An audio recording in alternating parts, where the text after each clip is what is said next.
अस्सलामुअलैकुम। गल्फ खबरें में आप तमाम लोगों को वेलकम करते हैं। आज के दिन सऊदी अरेबिया के अंदर इंतहाई अफसोसनाक हादसा पेश आया है, जिसके नतीजे में काफ़ी ज़्यादा ऐसे लोग हैं जो कि चांद की बाजी हार चुके हैं। सऊदी अरेबिया के अंदर आसमानी बिजलियां जो है वो गिरना शुरू हो चुकी हैं। इसी हवाले से आगे चल के मुकम्मल तफसील आपको इसी शॉर्ट से वीडियो के अंदर मिल जाएगी।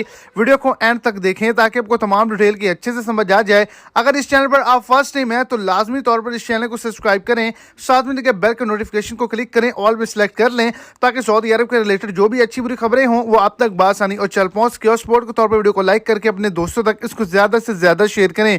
सऊदी अरेबिया के वो तमाम इलाके जहां पर मैदान ही मैदान है, रेगिस्तान है, या जहां पर पहाड़ मौजूद हैं, गुंजानबाद इलाके हैं जहां पर लोग सैर तफरी के लिए जाते हैं या फिर वहां पर काम के रिलेटेड जाते हैं, तो वहां पर रेड अलर्ट को जारी किया गया कि वहां पर ना जाया जाए 10 दिनों के लिए, क्योंकि सऊदी अरेबिया के अंदर इन खुले मैदानों के अंदर आसमानी बिजलियां गिरी हैं, जिसके नतीजे में काफी ज्यादा लोग वहां पर मौजूद थे जो कि हलाक हुए हैं।